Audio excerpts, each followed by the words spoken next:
My name's Maura Buffini. I'm the screenwriter of The Dig.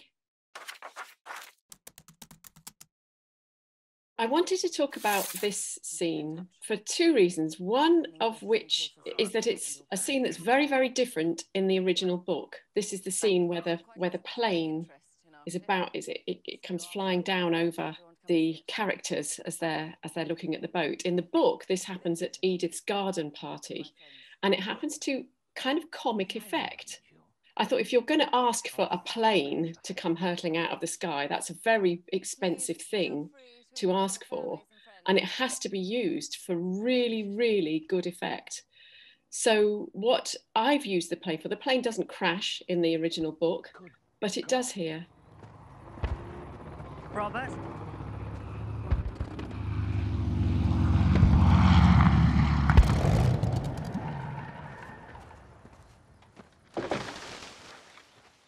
This character, Rory Lomax, we discover he's just joined the RAF.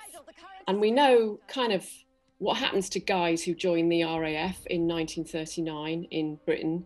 They are highly likely to die.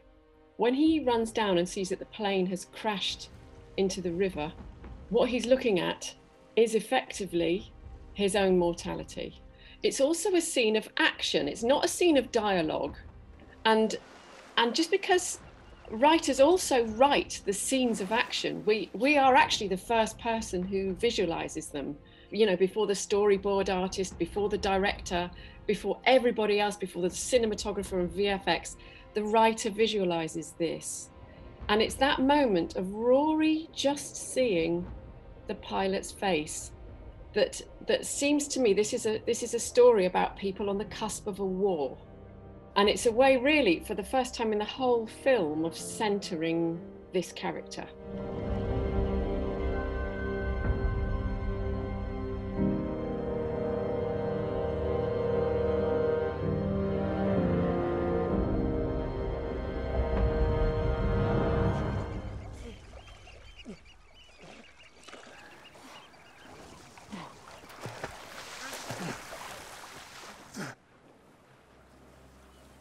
They train these boys in rickety planes from the Great War.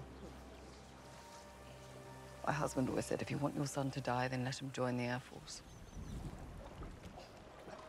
They say this war will be fought in the air. What happened, Mother? There's a little bit of improvised dialogue between the two women on the side of the river, between Edith and Peggy. And the little boy, in the script, Peggy saying, look, I'll just tell him I need looking after. Yes? I feel rather faint. Oh, well, when I feel faint, I have a good lie down and a big glass of water. And that normally does the trick. Oh, thank you, that's exactly what I need. Will you take my hand? It's a lovely little improvisation. Not every actor can improvise, but they really, really can.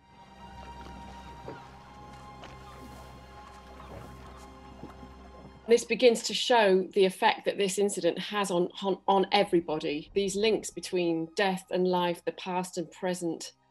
So it's this fear of death, that the way none of us know what the future is, that little scene, from thinking, how do I use this scene with the plane?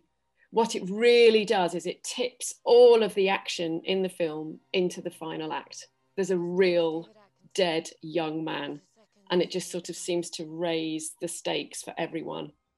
And over the layers and layers and layers of writing draft after draft, you just begin to find it. It's really a process of widening and deepening writing a screenplay. Back at my tent. Would you like some?